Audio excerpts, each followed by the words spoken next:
Good afternoon everyone, thank you all for being here. I'm Rachel Morley and together with Britt Harwood and David Heath I formed the judging panel for the SPAB John Betjeman Award. Now, John Betjeman was a lifelong supporter of the Society. He was involved in monumentally important campaigns when he was in his early 20s. He became a life member aged just 25, and from 1952 until his death in 1984 he served on the SPAB Committee. Now, through his poetry, his books, his broadcasts, his journalism, his conservation campaigns, it's quite clear that John Betjeman had a passion for churches. Immediately after his death, the SPAB began thinking of ways in which they could commemorate his extraordinary legacy, not only to the Society, but to the conservation world in general. In 1990, they launched the John Betjeman Award, and that would be for the excellence and repair of places of worship of all denominations across England and Wales. So I said it was launched in 1990. This 2020 would have been its 30th anniversary, and we had plans for a bit of a 30th anniversary bonanza year.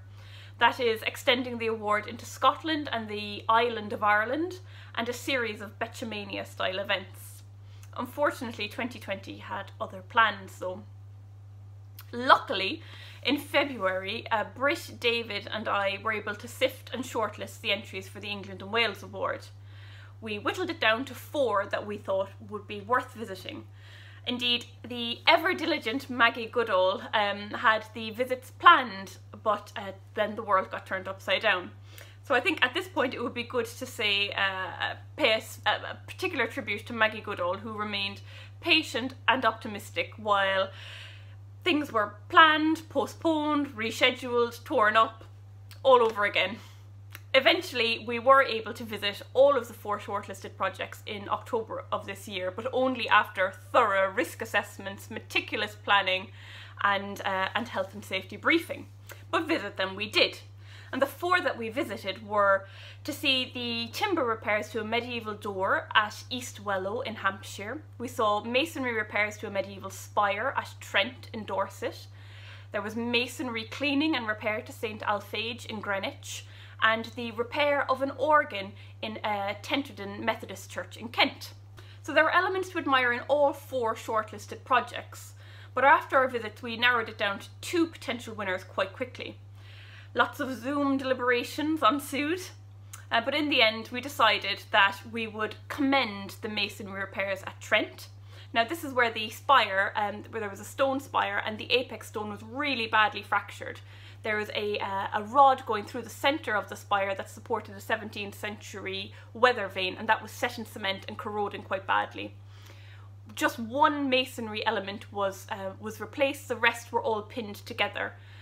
Overall, we felt that this was a really wonderful approach, a conservative repair and rigorously SPAB. But there can be just one winner. So on behalf of my fellow judges, I am delighted to announce that the winner of the 30th John Betjeman Award is Tenterden Methodist Church in Kent. The judges were unanimous in their decision to make the award for the repair of the organ here. The organ was installed in 1920 as a memorial to the 12 men of Tenterden who lost their lives in the Great War. On 12th of December 1920, almost 100 years to the date, a local newspaper reported, "This organ will have all the richer notes because it is erected as a memorial. The world is in an awful condition, even now that the war is over, but we are still hopeful that for all which they died will surely come to pass."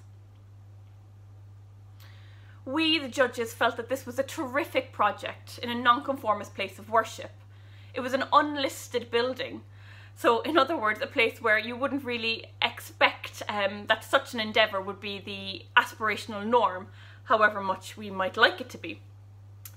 The work involved light cleaning, but beyond this, elements were greased, adjusted, reset, lubricated, securely fixed, patched, repaired, reflanged.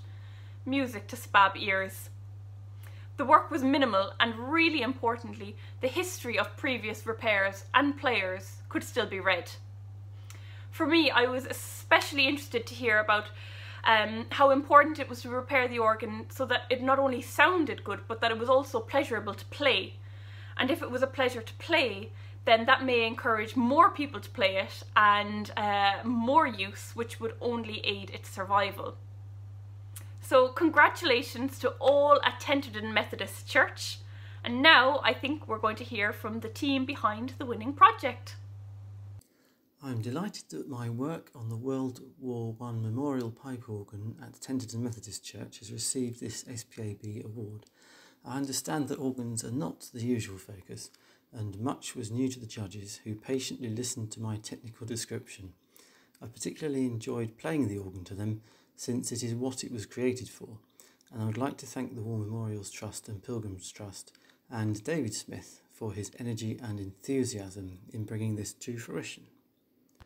I was naturally most appreciative but overwhelmed to receive the news that the conservation work carried out on the memorial organ had achieved the John Betjeman 2020 award by the Methodist Church in Tenterden, and the many congratulations that I have since received.